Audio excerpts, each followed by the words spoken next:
City Today News। रविवार सुबह आसनसोल नगर निगम के 22 नंबर वार्ड के सिंड्रेले रोड स्थित कल्याणपुर हाउसिंग अनन्या कॉम्प्लेक्स के सामने कूड़े की सफाई न होने पर भारी हंगामा हुआ। कॉम्प्लेक्स के निवासियों ने कॉम्प्लेक्स सचिव एवं कांग्रेस नेता प्रसन्नजीत पोतंडी के नेतृत्व में कूड़ा उठाकर सड़क पर फेंका और विरोध प्रदर्शन किया।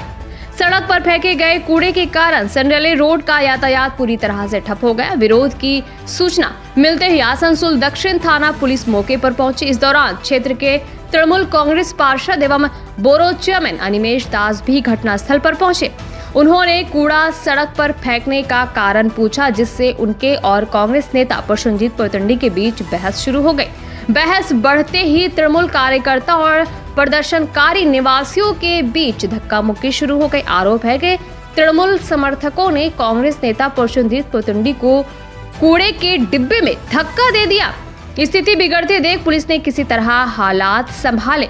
अनन्या कॉम्प्लेक्स के निवासियों का आरोप है कि नगर निगम के सफाई कर्मी साल में सिर्फ एक बार उनके परिसर की सफाई करते हैं। दुर्गा पूजा के समय से सफाई की मांग की जा रही थी, लेकिन 3 महीने बीतने के बाद भी कोई कार्रवाई नहीं हुई। साथ ही निवासियों का क्या बयान है? निवासियों ने सड़क पर कूड़ा जलाकर विरोध जताया और निगम के खिलाफ नारेबाजी की। विरोध के बाद पार्षद अनिमेश दास ने खुद खड़े होकर कूड़े की सफाई का इंतजाम किया। उन्होंने कहा, मेयर ने इस कॉम्प्लेक्स के लिए कई काम किए हैं। समस्या का समाधान सीधे मेयर से बात करके किया जा सकता था। सड़क पर कूड़े फेंकना सही तरीका नहीं है।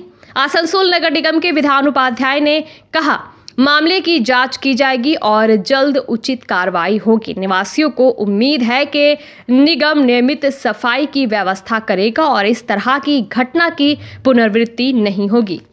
दादागिरी मारबेन ना मत दादागिरी मारबेन ना दादागिरी দেখবি কি দেখাবো আবার কেন দাদাগিরি দেখাচ্ছে ওই থেকে দাদাগিরি দেখাচ্ছে ওই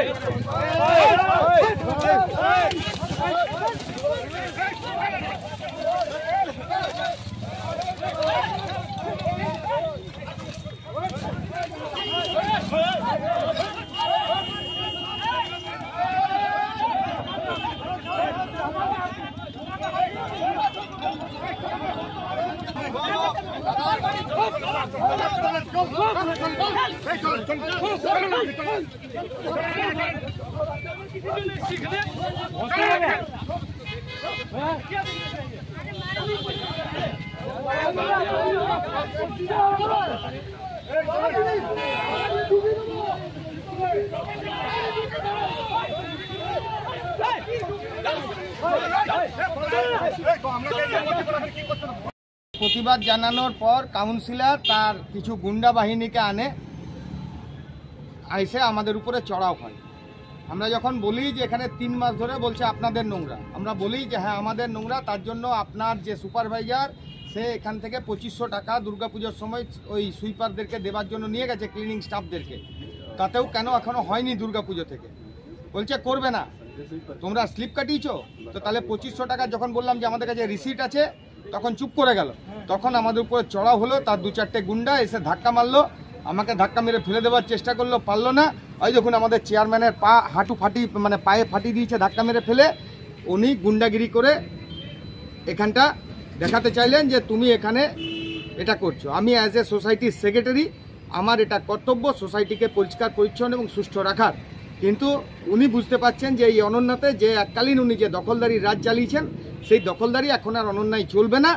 তাই উনি নব অনন্যার এসে কে ঝামেলাটা কে করেছে? কাউন্সিলর এবং তার সঙ্গীরা। 22 নম্বর ওয়ার্ডের কাউন্সিলর অনিমেষ দাস, যার ভালো নাম অনির্বাণ দাস, সে এবং তার কিছু সঙ্গীরা। পুলিশ আমাকে সেফগার্ড করে এদিকে আনে এবং পুলিশের চোখের সামনে দেখেছে যে কারা আমাদের উপরে চড়া হয়েছে। ছিল আমাদের এখানে ময়লাগুলো তুলছিল না গত 3 মাস ধরে। দুর্গাপুজোর আগে থেকে আমরা রিকোয়েস্ট করেছিলাম বারবার যে এখান থেকে ময়লা তুলে, সে না আসার পর আমরা আজকে সমস্ত আমাদের অন্যবাসী গিয়ে পড়েও একটা বিক্ষোভ দেখালো যে ঠিক আছে এগুলো মালগুলো আমরা মাঝ রাস্তায় ফেলি, তাহলে একটু হলে পরে এরা একটা ইনিশিয়েটিভ নেবে, এগুলো পরিষ্কার পরিচ্ছন্ন করবে।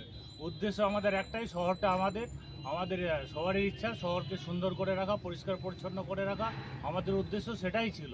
কিন্তু পরবর্তীকালে কাউন্সিলরের সাথে আরও লোকজন এসে পড়ে মার ধাক্কি করে আর কি। আমাদের সেক্রেটারি সাহেবকেও ধাক্কা মারে, আমিও ধাক্কায় পড়ে যাই, পায়ে লেগেছে। এই আর কি উদ্দেশ্য আমাদের একটাই, পরিষ্কার পরিচ্ছন্ন শহরকে রাখা। এই আপনার নামটা? আমার নাম কাজী জয়নাল আফসার, আমি চেয়ারম্যান নব উন্নয়ন সোসাইটি। দেখুন, অভিযোগ অনেক দিন ধরে এটা পড়ে আছে, যেটা বলছে এইখানে সমস্ত রকম জঙ্গলগুলো কেটে এনে ফেলে দেয়। এবারে বিভিন্ন জায়গা থেকে এনে জঙ্গল কেটে ফেলে দেয়, আমরা এখান থেকে পরিষ্কার করে নিয়ে যাই। এখন এরা কি করেছে, এবারে এই জঙ্গলগুলোকে নিয়ে গিয়ে এই রাস্তার মাঝখানে নিয়ে গিয়ে ফেলে দিয়েছে। এটা তো কোনো নিয়ম হলো না। আমাদের একটাই, কাকে মেয়রকে জানিয়েছে? আমি তো বড় চেয়ারম্যান, আমাকে জানিয়েছে? জিজ্ঞেস করুন। আমার বলছে যে আমরা স্যানিটারি সুপারভাইজারকে জানিয়েছি। তো স্যানিটারি সুপারভাইজার যদি কাজ না করে থাকে তাহলে তার উপরে কাউন্সিলর আছে, তাকে জানান। কাউন্সিলর যদি কাজ না করে তার উপরে বড় চেয়ারম্যান আছে, তাকে জানান। বড় চেয়ারম্যান যদি জানানোর পরেও যদি কাজ না হয় তাহলে আপনি মেয়রকে জানান। মেয়র এক কথা বলেছে, মেয়র সাহেব এদের রাস্তা করে দিচ্ছে এক কথাতে, কাউন্সিলরের সঙ্গে কোনো আলোচনা না করে মেয়র সাহেব এদের রাস্তা করে দিচ্ছে। এক কথা বলাতে টাওয়ার লাইট করে দিল। জল ছিল না, আমাদের বোর্ড জলের ব্যবস্থা করে দিয়েছে। তারপরে আমরা তাদের কাছে এরকম আশা করব যে ময়লাগুলো নিয়ে গিয়ে মাঝ রাস্তায় ফেলে দিক। কত লোকের অসুবিধা হচ্ছে আপনারা বলুন। তাহলে এটা কি, এটা হচ্ছে এটা শুধু রাজনীতি?